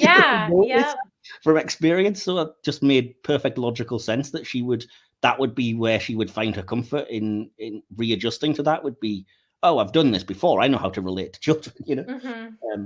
Again, that's probably me reading a bit too much into it, but I mean, we're Trekkies, that's what we do, right? So. Absolutely, yeah. And the last note I have on the acting is that just straight from the off, I've already mentioned how much I kind of love screwball comedies and I guess rom-coms as well, to a degree. And the chemistry and the acting between Rios and Teresa, from the second they meet, is just so incredible. Yes. I'm like, this is so good. And I think her name is Sol Rodriguez, the actress who plays Teresa. She's, from minute one, she's immediately like, I love this character. I don't know anything about her, but I love her. That was in my notes as well. As soon as she's on screen, I'm just, she's sassy, she's funny, she's snarky. She doesn't take any crap from Rios. Not that he gives that to her, but he has a concussion and is trying to walk out of her clinic. And she certainly reasserts her strength, but I wouldn't say she's being necessarily even sassy or angry or bitter or anything like that. It's always just, it's very much just kind of, I guess in a weird way, I hope this isn't offensive, but I guess in a way it's like being a mother. Like, look, I'm used to people just trying to do as they please and me having to tell them what to do. So sit down, shut up. Maybe, I think maybe playful is more the word I was going for. She's playful in it. She's not, this super strict. I mean, you're supposed to do what she says, but she doesn't do it she doesn't say it in a harsh way.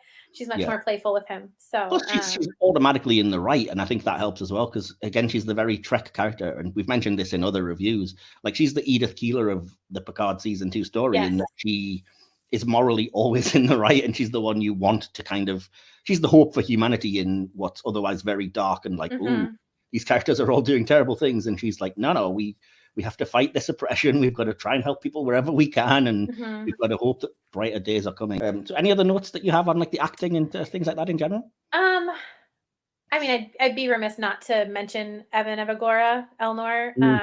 And I thought his death scene was really good. Especially, I think I've heard an interview with him where he didn't know until he got the script for Assimilation that he was gonna die.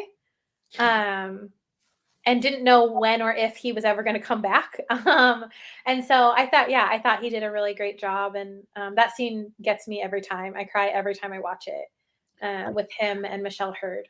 I just can't bring myself to, because I feel like I don't appreciate the writing there. In that it was so pointless having Elnor in the season, and he does exists purely to die to give the other characters motivation. And I feel really bad for the character and the actor, because it's like, oh, why'd you do that? I agree. But that, because the first time I watched, when it first premiered and I watched Picard season 2, that scene just destroyed me. I was just, because I love Elnor and I love Raffi. I love their relationship that we get hints of in episodes 1 and 2. And I was just, it was devastating. And I think it's supposed to be. And but then I don't think that they did anything with it. Like you were saying, like it could have been so much more. It also didn't hit me because it's no fault of this episode. I don't know how else you would do it, but it didn't hit me because I'm aware that it's all of this kind of weird time travel-y shenanigans and stuff. And I was like, well, he's clearly not really dead. They'll fix the timeline and he'll be back. Right. So I appreciate that they did include that brief scene where Raffi specifically asks that, and Jurati just basically says, I don't know. We literally have no way of telling. Yeah. And Raffi's just like, well, I'm going to have to believe that he'll be back. Mm-hmm. But it's kind of like, at the same time, that really, I guess, that softens the blow of death a lot, because when people die, most of the time in life, we don't get that kind of right. I can fix it. That'll be fine. So for me, it was kind of like, oh, I didn't really appreciate it. But anyway, I appreciate that other people did, so that's fine. Yeah, sorry, I just stroked right over you there. Anything else that you wanted to say? No, that was, I feel like we've listed most of the cast in their stellar performances. So definitely. I would quickly say something about how great John Delancey is, but considering the episode has him in it for about 3 seconds anyway, this is literally all the mention that we'll make of him. So there you go. Right. Utterly pointless, by the way. Complete waste of time. Anyway, never mind. So yeah, the next thing that I want to talk about then is just the writing and the plot. And I touched on it earlier that before we started recording that, there's a super long kind of 6-minute previously on Picard because so much has happened already. So if you're not up to speed, you're going to be. So the first note in terms of when we get into this episode is, again, this is really super geeky, and I apologize if you're not as big of a nerd, but I love that the way the time travel is using the slingshot technique, because it feels like they forgot about that a lot more after the original series and the movies, and it was always like the Borg opened a quantum vortex or a temporal anomaly or whatever, and I was like, no, use that because it's part of your, and again, like we said with the NX-01 refit, it's like, hey, it's something we remember and recognize. So I was like, yay, they're doing the thing that I recognized. And again, I appreciate that they specifically reference, the reason it's not done all the time is that it's super impossible to do, but they were able to do it because they had Spock, which achieves 2 things, which is point out that it's not just we can nip down the shops whenever we want to time travel, and big up the character of Spock because, yeah.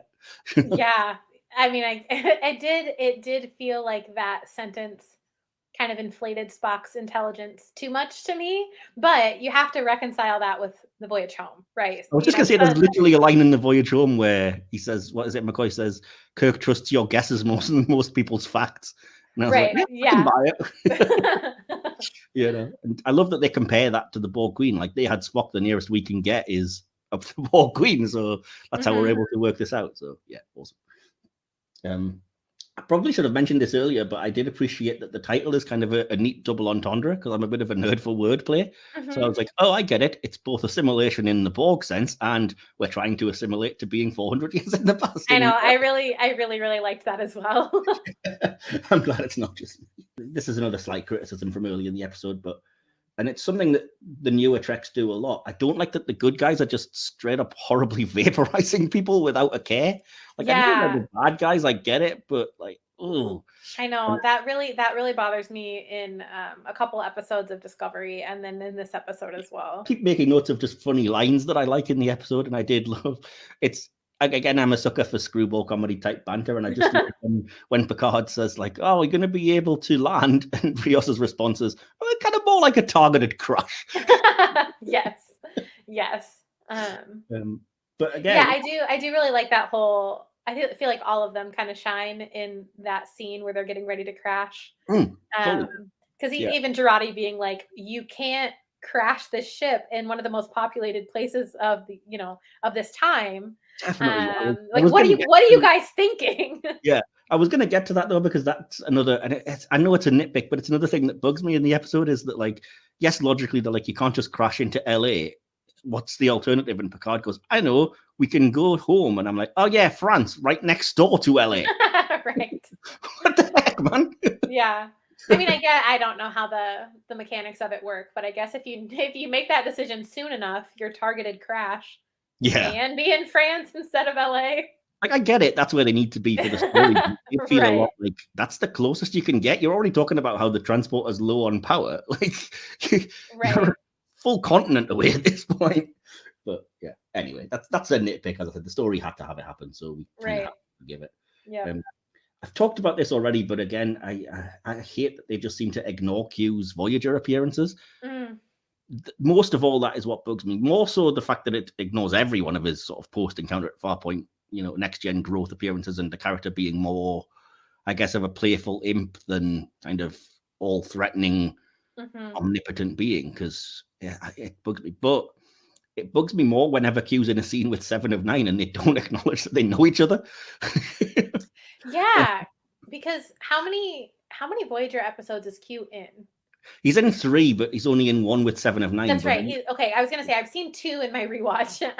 Yeah, and because we're still in season 3, but he is in 1 episode with 7 of 9. Yeah, but she is pivotal to the plot around him because it's all about his son and his son sort of befriending Icheb and being. That's right. Yep. So it's not like 7 wouldn't know who he is and be like, "What's happening here?" And by the same token, as much as I love, as I've mentioned already, Raffi's like going off on Picard. I think it's her that says something about like, "Oh, we're only in this situation because of Q, and he keeps recklessly playing games with you and endangering." And I'm like, not for a while, in fairness. Right. How many of these files have you read? Because it feels like you've read the first one and we're like, "Oh, I get it. This is, again, a small note, but I love that they kind of say to look out for butterflies in terms of the, the effect that it could have on the timeline and stuff in that cool way. But I love that the clinic that Rios ends up with is the Mariposas clinic, which is Spanish for butterfly. Yeah. So it literally is like, and there's tons of like crates and stuff that appear with the butterfly symbol on it. And I'm like, I get it. We actually have to visually look out for butterflies. Right. I feel like that was a Dave Blass thing because I know he was the production designer and we've interviewed him, so I can call him a friend now and say, "Dave, I see what you did." Yeah. What did you think about the overall kind of pace of the episode, though? Because it seemed a little bit slow to me, and I wasn't sure if it was just me. Yeah, I mentioned earlier, I think it feels like the episode happens in 2 parts. And part of that is, I mean, they're on the ship and then they're in LA, so that makes sense. But that was kind of jarring to me, even in rewatching it. Yeah. And not that it's bad. I don't think it's bad. It just kind of was jarring to me, just like there's a visual shift, a tonal shift, even musically a shift. And so I think that it didn't feel slow to me because of that, but it, like we talked about earlier, it makes me question what happened in which episode. Like I want to kind of assign the events of the first half of this episode to the previous episode. Yeah, I was just going to say that. I didn't really notice that until you started talking about it, but now I'm thinking about it. I'm like, it is kind of weirdly cut out in the way that, like, you've got 10 episodes and you would think logically it would be, let's do all the time travel stuff at the end of 1 as a big cliffhanger and then start episode 3 or 4 if you have to. We're in LA now. This is all going to be it going forward. But yeah, it's weird that it happens halfway through the episode. Yeah. So I think that was not bizarre. That's too strong of a word even, but I noted that. But I think that helped with any pacing issues that I maybe had. Yeah. And I do think that's intentional. I think you're supposed to feel sort of the culture shock of that, of like, oh, okay, wow. But yeah, I appreciate it. I appreciate them doing it. It just, again, it seemed like a weird, in the middle of a 47-minute episode to start this whole thing going over again. Yeah, yep, exactly. I think as kind of being used to Trek as it was, part of our brains is just like, you're halfway through the episode. You're not going to have time to do anything. Right. Oh, yeah, because you have another 7 episodes to do it, but our brains can't quite get a handle on that, Awesome. I have to talk a little bit about the Picard and Jurati scenes with the Borg Queen. I think that's quite central to the episode. First of all, this is such a geeky bugbear, but I hate the fact that it really muddies what the Borg can do. And it's not the only thing that's guilty of it, but I'm just kind of like, I don't understand it and you don't explain it well enough. So there's a way to plug their minds together, but not assimilate Jurati physically, even though previously we've always just seen it's an instant, like, inject nanoprobes in your neck and you're gone kind of thing. So we have to ignore that. And I'm like, what's happening here? I just don't get it. Maybe it was me. Yeah, well, I think there is, because I did not like I liked the Jurati and Borg Queen scenes, Hmm. but I didn't like the premise the first time I watched it because of exactly what you were saying.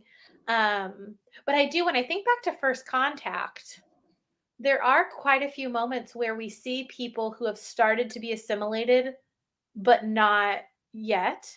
Like there's a delay, right? And Picard, at least at that point, believes they're fully gone. They can't be brought back. Like you see the crewman who's like, Captain, please help me, and he's being assimilated as he speaks, and Picard just shoots him. Or even seeing crew members be walked, as they're being assimilated, like walked elsewhere in the ship in First Contact. Yeah, that's horrifying. It's terrifying. And so I wonder if like that there's some continuity there where like Gerard, but like why could you just unplug her and then the assimilation stopped? That doesn't quite jive with what we've seen historically. Yeah, and part of it is because they've never defined what exactly the collective consciousness is. So we don't really know, like, because like I said, physically you can see if somebody's being assimilated and you can get it as like, oh no, horrible. But just doing the mental side of things is really weird and confusing, and kind of like I always assumed the nanoprobes are injected and immediately form, I don't know, some kind of transceiver or something that attaches your brain via some wireless method to the collective. Right. Because it certainly doesn't feel like the people that are partly assimilated in the likes of First Contact and stuff are like, I've still got my own mind, but I guess I'm resigned to this fate now because look at me. Just instantly you're gone. So it was kind of odd. Again, they probably could have explained it with a line or two, and most people would probably say, oh, who cares? It doesn't matter. It's just a geeky issue. But to me, it's the Borg are just horribly inconsistent whenever they appear. Right. But the thing that I will say with regards to this is that I appreciate what they used that to do. And I didn't not want them to get there. I wanted them to explain it better, but I do actually love the idea of the Queen and Jurati combining minds and having effectively a sort of mental chess match, and the Queen rifling through her mind and hitting her emotions, and even the fantastic bit at the end where it's like, you've actually impressed me. This is difficult and dangerous to do. And I'm like, okay, this is... And that's terrifying. Yeah, exactly. But no, I just didn't... I would have preferred more explanation. I can kind of hand wave it away. It's like, all right, there's a way, and we'll just have to do the usual headcanon thing of figuring out how to ourselves, there must be a way. So fair enough. But yeah, so did you have any other thoughts on that generally, the Borg, Queen, and Jurati? I don't think so. Not that we haven't already talked about. Yeah, that's fair enough. Let's see. What else did I say? Oh, again, just funny lines. The transporters are subcomputational. I believe the technical term is for shit. Again, I don't always love when Picard throws in the swearing because it often feels like it's there for the sake of it. But when it's done for actual good humor or for emphasis, it can work. And on a similar note than that, it's a little moment, but again, I think it's great for both characters when Rios goes, oh, do I still look like a fascist bastard? And Seven goes, fascist? No. Bastard? Yeah. And he just shit. I do love Rios and Seven together are such a good pairing. Really every time they're together. Yeah, definitely. It's very convenient, but I also get it and can forgive it that they get money because somebody tries to rob Raffi and she just robs him back. Yeah. I'm like, all right, fair enough. Yeah, I will say, I was bothered by that, and I was bothered by the ICE raid. Well, okay, the first time I watched this episode, I was like, yes, they like when ICE came and raided the clinic and took Rios and Teresa. I was like, all right, they're going there. And there's a lot of potential. And I was really excited for the potential. And I felt like they didn't deliver it the rest of the season. Yeah, because it's just like half of the next episode and then it's kind of over and done with, I guess, isn't it? Yeah, they rescue Rios. And then he's like, I love this century. I think I might want to stay here. Like, it just he's not... it feels like that didn't affect him at all, which I didn't like. And so I was really, when I saw Assimilation, I was like, all right, I'm excited for them to have some sort of commentary on, the current issues here in the US. And they do try. Raffi does get that great line where she's just like, I can't believe the divergence point hasn't happened. It's amazing that any with this level of contradictions could survive. Right. I just wish of having introduced the ice and the ice raid. I wish they landed it a little bit better. Yeah, I agree, and I think kind of related to that is that I liked that they had little visual nods to the DS9 episodes past tense, but I do wish they explored a little bit more that this is already supposed to be pretty bloody dystopian. Right. So as you said, it does not jibe with that when Rios is like, I like it here, I'm going to stick around because it's not meant to be nice. Right. I also think that the reason I didn't like the, Raffi, Raffi taking this guy's money, I didn't like that scene in that I feel like scene plays up this idea of unhoused or homeless people being dangerous and being criminals.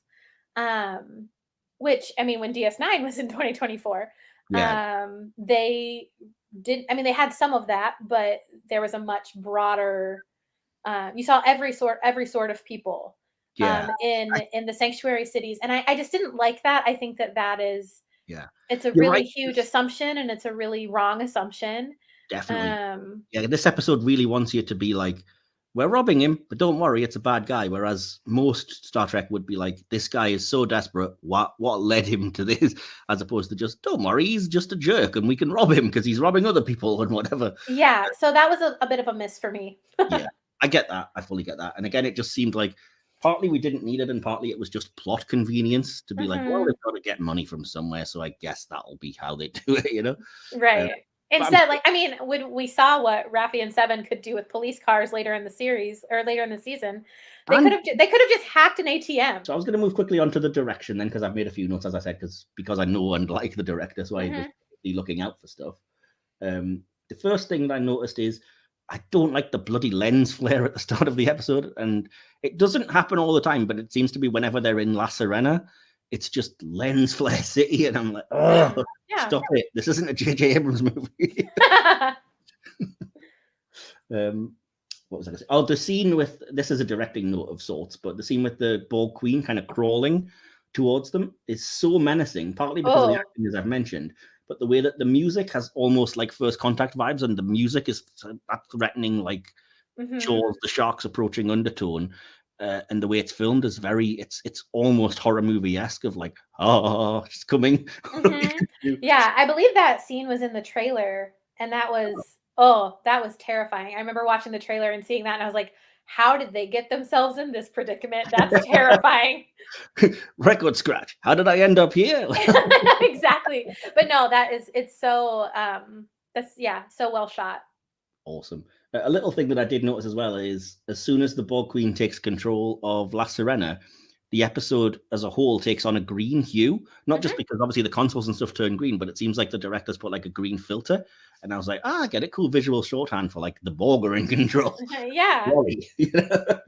And on a similar note to that, when Jurati and Picard are arguing about this debate of can she be partly assimilated and whatever, Leah Thompson chooses to use a Dutch angle for that scene, which is really unusual for a scene of conflict because it would normally either be like a one shot on the two of them either side of the screen or just like going back and forth between the two of them, framing them in camera that way. And I liked that it uses a Dutch angle because you're meant to feel uneasy about what she's proposing and the fact that they're arguing about it. So I was like, I love that you did that. I appreciated that. The sort of shared voice thing when it happens as well is so effective and so beautifully creepy, isn't it? It's so disconcerting. It's so disconcerting. Yeah, and I do love the kind of like the Picard of like, whose hand is this? I don't love that they then decided to, I think one of the audience interaction people said they then decided they were going to audition to play the birds in Finding Nemo. Whose hand is this? Mine. All right, come on. The last note I have is just the scenes between Rios and Teresa in the hospital. I really appreciated that the dusk lighting just looks gorgeous and it's lit quite romantically, which I think, again, gives you a visual shorthand of like, this is a meet cute, this is what's happening here, which aids their chemistry. Yeah.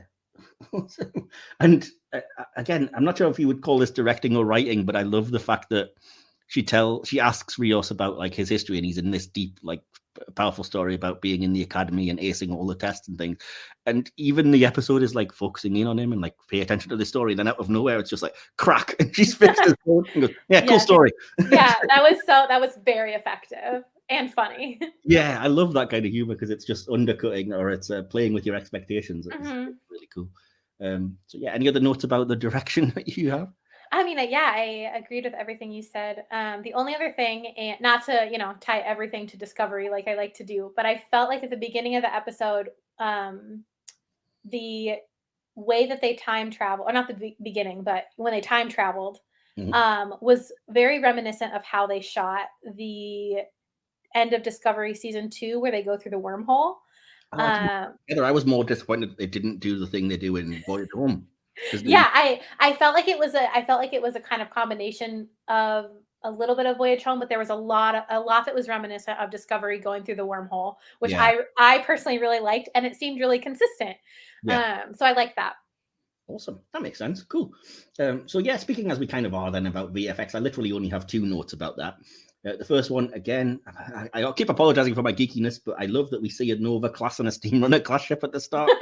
Because I was just, like everyone else, I was so disappointed with the kind of cut and paste Picard fleet. So I was so grateful when we actually got proper Starfleet ships in season 2. And even though they're in the alternate timeline and they have the kind of evil red deflectors and stuff, I was like, yay, it's a Nova class and a Steamrunner class. I love that. And I still hate holographic controls that they seem to have on every Star Trek show nowadays. It's a trope that I'm just not fond of. It's something that's it doesn't feel tactile, and it doesn't feel like you're absorbing yourself in that world enough when it's just Santiago Cabrera like punching air with his fingers, and I'm supposed to feel something about this. It's just like, all right, I get it. We're so advanced. We've got just give him a console. Anyway, the very last thing I have then is just notes on sound and music. We've touched on a couple of things already, but I'm curious on your thoughts because you mentioned it with regard to Enterprise, but not this show. They ruined the Picard season 2 theme this season, didn't they? Is it just me? I definitely prefer the season 1 theme. Season 1 theme is so beautiful and haunting, and the season 2 so beautiful.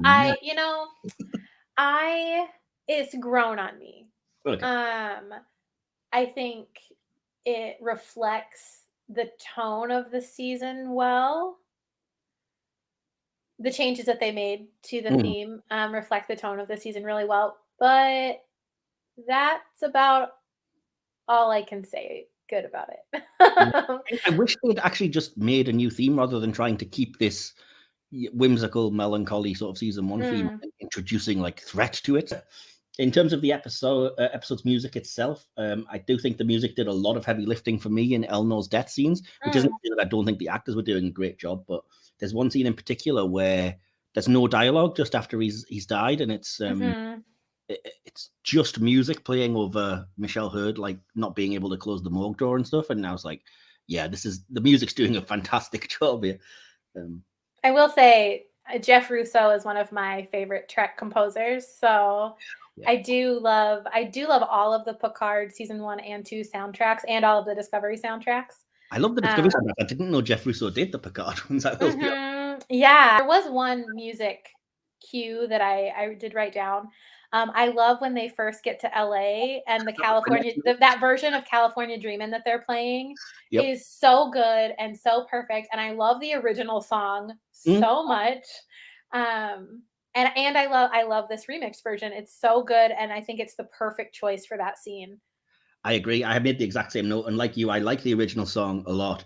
I've never heard this kind of cover version, this remix version before, but I love it, and I should probably have done this, but I didn't look up who it was that actually did it, but I'll probably do that after the episode. Yeah, I forget who it was. I looked it up when it first aired, but I forget who it is now, but I should look that up again and listen to it.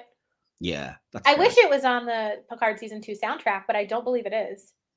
Yeah, I would imagine there may be rights issues since it's an actual kind of, I assume, commercially released sort of single. Yeah, unfortunately. So, as I said, the next thing we're going to touch on then is our favorite character moment and line. And I'll come to you first as you're our guest. So who was your favorite character in this episode? Yeah, I've mentioned this a few times, but Raffi is my favorite character in this episode. Raffi's one of my favorite characters in all of Picard anyway. But I thought she really, really shines in this episode. Even, she's going through horrible trauma. But yeah, this was a really strong Raffi episode. And I was I couldn't take my eyes off her for any scene that she was in. So that's cool. Fair enough. But my favorite character is weirdly linked in that way then, because my favorite character is 7 of 9 in this. Yeah. I didn't think there was really a standout character, not in a negative way. I just think everybody sort of held their own and did as much as they were expected to. And as I've said, it's an incomplete, like, it's part of a story. So nobody, it's not like you can say this is a Picard episode, this is a 7 episode or whatever else. But for me, I think the episode's strength was 7 of 9's growth as finding her adjustment period to this being human and you know, this new reality and being in the past and suddenly being charming with people and everything. So that was why I think I related more to her in this episode. But pretty much everybody's good. Yeah, exactly. Cool. So what was your favorite moment or scene in the episode? I think it was when they first transport to LA. Visually, it's beautiful. I love that song. I love that they don't end up in the same place and that Rios doesn't end up, I mean, he ends up on the ground eventually, but he doesn't beam with his feet on the ground. Because that's something I always wonder of, like, okay, the transporter's like not super accurate. How did they all not beam into like a wall or that could have been really bad. And so I'm sure there's some sort of safeties even when the transporter is underpowered. But I kind of liked that they went there. It doesn't know that, like, it can make sure to beam you into, like, open air, but it doesn't know what other things are around you. So I appreciated the fact that it beams in like a few feet above a fire escape as well. Right. He falls from 10 feet and lands on the ground. It's like he falls, whacks his head off a fire escape. Poor guy. Poor guy. Heck of a stunt. It looks amazing. Yeah, and then with you'd already mentioned 7 of 9 talking to the girl. So I really like that scene. I do wish it had been, maybe the opening scene of the episode. Like we talked about, like the first half of this episode, if it had been tacked onto the second episode of the season, that would have been such a sweet opening shot. But I just love that scene so much. Yeah. So that was part of the thing, I think, with the pacing. For me, it seemed like the first half of the episode had slowed down a lot because it didn't want us to get to LA, I guess, too quickly. What was I going to say? I'm going to change my mind. I had a couple. One of them was just the whole kind of pre-credit scene and the time jump, because I'm a huge geek for those kind of things, and it was a bit of an action scene, but I didn't appreciate the kind of violent death of the bad guys. But I'm going to change my mind and say it's what I had previously said was my second one. It was the scene in Markridge Tower with 7 kind of charming the guard, and you can't let him be more fun than you. Kind of thing. So I think I'll make that my Kevin is not funner than you are. Oh my gosh. Exactly. Again, it's such a small thing, and I probably shouldn't shout it out for people that don't like these things. But just the fact that she says, "Oh, me and my girlfriend," without blinking, it's no big deals made out of it. Nobody says anything, and it's just it's nice and refreshing to see that. I think as well. Yeah, I mean, Raffi has a moment where she's like, "Oh, you're calling me that? Cool." Because they are not so much like, "Oh, it's a same-sex relationship. What's going on?" It's more like, "Oh, that's how you're defining what we are." Right. Yeah. Miss commitment issues, apparently. Yeah. Exactly. Yeah. Completely. Yeah. And what was your favorite line in the episode? So it's from I feel like you might pick the same as me. Oh, I don't know. So we'll see. Because my favorite scene was almost when Elnor died, just because that moved me so much the first time I watched it. And so I was torn between a couple different Raffi quotes from that. But my favorite, I landed on my favorite being where Raffi, when they're getting ready to go to LA, says, "What I want is to figure out how to fix the timeline and not talk about how it felt to watch him die." Oh yeah, that's a good point, actually. Yeah, that's a good line. That's such a perfect encapsulation of how I've experienced grief when I've lost someone, whether that's from death or something else. Like I go into do mode. I'm a doer. And I'm like, I want to try to fix X, Y, or obviously not, if someone has passed, I can't bring them back, but like, I want to try to fix these areas of my life and not deal with what it felt like to lose that person. So I felt like that line just really struck a chord with me. That's fair enough. I feel like I'm learning this about myself just as now, but I feel like I related more to the fact that I would probably just deflect it to anger. So as I mentioned, I think I preferred the whole, what I'm honestly feeling is disappointment in leadership. Because I mean, Raffi experiences all the stages of grief at the same time in that scene. Exactly, yeah. Well, other than acceptance, let's be fair. Right, true. But yeah, so no, I appreciate both of those lines though, very good, and I appreciate the way that it connects with you on a personal level for sure. It really does. Awesome. Yeah, so that wasn't what I picked. I went completely again the opposite direction from that. And my favorite line in the episode is, "Computer, dictate the file logged shit I stole from the Borg." Because again, I don't always appreciate the swearing, but when it's done effectively, it's really good. And the fact that it undercuts the kind of smug "I've got you" moment of Jordy, the Borg Queen, is just kind of like, oh, punch the air with joy moment of yeah, you got it. And I feel like those two lines that we picked perfectly encapsulate our enjoyment of entertainment media. Where like I want to have my heart like ripped out of my chest and cry, and like you love comedy, and I know that that's like a super one-sided view of it, but that's really funny to me. Yeah, that's fair enough. Awesome. That's cool. Well, before we get to our conclusions and things, then I promise we will get there quickly. I know I've kept you way too long. I just want to quickly go into the audience response, because I always like to ask our audience what they thought of the episode that we're reviewing. So I did put out, we're no longer on Twitter, as I've mentioned in a few other places, but I put out on our other social medias, Discord, Mastodon, etc. You can find all our links below. I did put out the question, what did you think of the episode Assimilation? And so I will read them out now in the section that I call Subspace Communications. Incoming transmission. There we go. So the first of these is from Mastodon, and it's from someone called Mycotropic at Geekdom, I believe, who says, "I'm waiting for the DVD of season 2 to make it to less than $15, but season 1 was absolutely outstanding. I loved and rewatching the whole series, and I've been waiting for season 2 since the end of season 1. Okay. Captain Joe Dove at Mastodon.world says, "That was one of the better Picard episodes. We talked about it last year. It was fun. I felt like they spent a lot of time in the past." At Trek Fan Rick on Mastodon, who you of course will know as Rick Everson, frequent guest here, has quite a decently long thread, who just says, "I'm a bigger fan of Picard season 2 than a lot of others seem to be. I really enjoyed this episode. It won me over early by showing Nova-class ships in pursuit of our heroes." Rick, I love you. "It did upset and frustrate me when Elnor was killed. I love Elnor and feel he's too often sidelined. I also love Raffi and hate seeing her so sad. The slingshot time travel is obviously a massive nostalgia kick. For me, a big highlight was Jurati and the Borg Queen. She is so creepy, and combined with Picard's warnings, it becomes a very tense and nerve-wracking scene. But I cheered for Agnes when she revealed she'd retrieved the information they needed. Definitely a roller coaster episode for fun, nostalgia, grief, fear, and triumph. There's a lot packed into this, which sets so many threads into play for the rest of the season." It really does. That's awesome. He's shared a lot of our opinions, and I think can't really argue with any of that. So yeah, I also put on our Discord, which is just friends of this podcast, and we had Adrienne Park Tucker, who we also have had on in the past, responded and said, "Okay, I've watched the episode. I forgot how much happens in this episode. Favorite part, California dreaming montage." Cool. Positives. Number 1, I love Rios in the clinic, especially how he tells the story of his adventure in the simulator.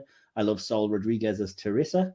Number 2, I like the relationship between Seven and Raffi in this episode. Number 3, I like Picard trying to keep Agnes unborgified. And number 4, Raffi being unable to close the morgue drawer. Sad face emoji. And then she said, not so positive. Number 1, Jurati versus the Queen during their audition for the Finding Nemo seagull scene. Number 2, Elnor's death scene, I think, could have been set up differently. Number 3, no Rios holograms. It's a bit of a weird one, but okay. And number 4, this is the episode that I realized that the white lights on the interior bulkheads of La Sirena really bug me. Okay. And she just says, in the end, it's a hit for me with just a few awkward scenes. So that's fair enough. And Sandra Evanson, who you may have heard on our sister podcast, Silver Screen Podcast, also known as Tachyon_15, says, I do remember feeling very angry at Elnor's death, and also around here is where I finally started to like Agnes. Not sure if it was this episode or not. I just know it took me a longer time to forgive her than the show gave us. Yeah. And then Adrienne responded, this might be the episode where Agnes shows some gumption as she and the Borg Queen go head to head for a minute. Yeah, I really didn't want Elna to die. It was cool to have a nice Romulan around for a change. Yeah. And that's, I think, all of the audience feedback for the episode. So all that remains then is to kind of finish things off with our conclusion and our score out of 5 Starfleet Deltas. So as the guest, did you want to go first? Do you have anything to so it's 1 out of 5, right? It's score out of 5, yeah. Spark analysis. I feel like this is the part of the podcast I feel the most pressure about. That's fair. I'm gonna say a 3.5. Can I do a half Delta? Yeah, you can do whatever you. I mean, it depends on the guest, but I know Sandra, when she's on our movie podcast, is always like 3.12 out of it. I'm like, okay. Well, okay. Then in that case, I'll do 3.5. I was gonna say 3.75, but no, we're sticking with 3.5. 3.5. Okay. Yeah. And did you have anything you wanted to say, like any reasons for that or what? Because I always write like a full couple of paragraphs of conclusion. Yeah. No, I think it had so much potential. Mm-hmm. And so maybe this isn't fair to say, but like fair to the episode. I feel like I don't remember if it was Rick or someone else in their feedback was saying, it set up a lot of the rest of the season. Yeah, for sure. And I think that this season tried to do too much. Yeah. And so there was so much potential and they didn't really stick the landing on a lot of it. So that's what drops it down from a 4 to me. Okay. And it does feel kind of like a setup episode. So there's not a lot of like meat and potatoes, for lack of a better phrase. Yeah, I feel like to the episode.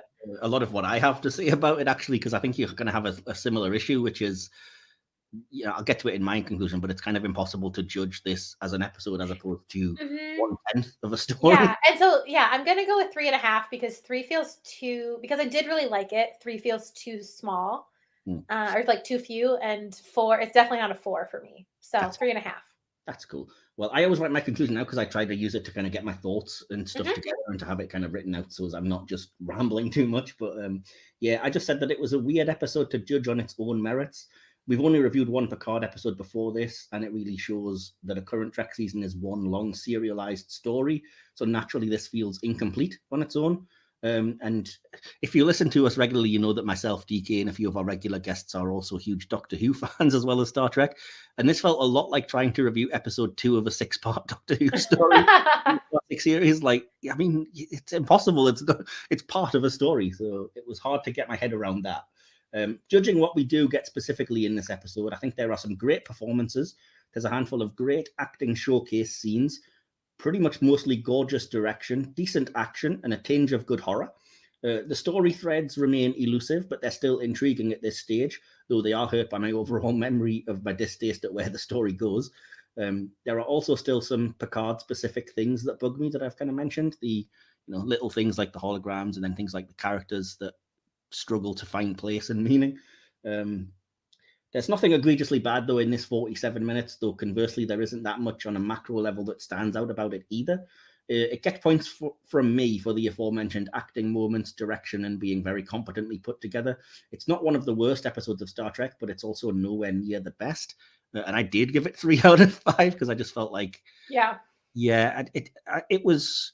The whole wasn't as good as the sum of its parts, if that makes sense. There's a lot of great scenes, but they don't gel together into something that works for me fully as I could just show this to anyone and they'd appreciate it. So 3.5 out of 5. So working out the average then to give us our final score for the podcast, that's not going to be too difficult. Our final for the episode Assimilation would be 3.25 out of 5. Yeah, which I would say seems pretty accurate. Yeah, I would agree, actually, yeah. Because like you, I was kind of like, I don't want to say 2.5 because it's better than just average. So I want to give it the more positive side of things, but it's too incomplete and it doesn't hang together well enough to say it more than that. So yeah, 3.25 I think is very fair. And it meets us in the middle of where we're going at it. Exactly. Awesome. Sweet. That's great. So, well, all that remains now then is for me to say thank you so much, Jordan, for being a fantastic guest and for agreeing to do the podcast and being there for me for my first one back in a long time and getting back into the swing of things, because it's always nice when you have somebody pleasant and easy to talk to. So, yeah, thanks for inviting me on and having me and all of your great questions. Awesome, thank you. And again, apologies that DK couldn't be here with us, but it just gives me an excuse to hopefully invite you back another time and you can meet him then and we can do this again. So I would love to come back sometime. Thank you. That's awesome. Well, keep being a positive force on Trek social media and watching and loving all things Star Trek. Did you want to shout out where people can find you on socials? Yeah, so I'm Geordi La Forge on most socials. Like I mentioned, I'm no longer on Twitter. But I am Geordi La Forge at 10ford.social on Mastodon. Geordi La Forge on Instagram and Geordi La Forge on Tumblr as well. Awesome. That's great. So, yeah, I will say, like I said, definitely a great follow, thoroughly recommended by me, particularly if you just like seeing people that are positive and enjoy Star Trek, which, you know, we all do. We're all Trekkies, aren't we? So that's cool. So, yeah. Right. So that will conclude this kind of episode. Again, I'm sorry that we haven't really had a chance to touch base with our fans and be more consistent. We are going to have a full series coming later in the year, which will be Klingon themed. Oh, fun. Just doing things a bit differently. Oh, yes. So don't worry. You're going to be asked to be on that. So if you have a Klingon episode in mind, you can shout one out. But if not, we have a big list. There's so many good ones. Yeah, no, it was really hard actually to narrow it down to 11. Well, 10 episodes, one movie. So, there we go. So, yeah, but you can listen to myself and DK. We are going to be recording in about a week's time an episode of the Treksperts podcast. So if you want to hear us potentially show our nerdy knowledge or embarrassingly remember absolutely nothing, you can listen to that episode when it goes out. Just stay tuned and I'll let everyone know when that is. We'll be back for more episodes of the Silver Screen podcast, our sister podcast just about movies. Our first episode back for that is going to be a review of Creed. That will drop on February the 23rd. And then we're doing Scream, John Wick, and Prometheus over the next sort of every fortnight, so 6 weeks. And stay tuned. We do have something, or I have something in mind that I'm going to try to get off the ground around about early April, which might be a very special kind of top 10 related episode. But we will be back with more random episodes. And as I said, stay tuned later in the year for that full Klingon series. So, yeah, thanks again, Jordan, for joining us and for putting up with me for this long. Enjoy the rest of your day. And, yeah, everyone. Absolutely. Yeah, thank you so much, Mike. That's no problem at all. And everyone remember, we are Starfleet. Live long and prosper. Live long and prosper.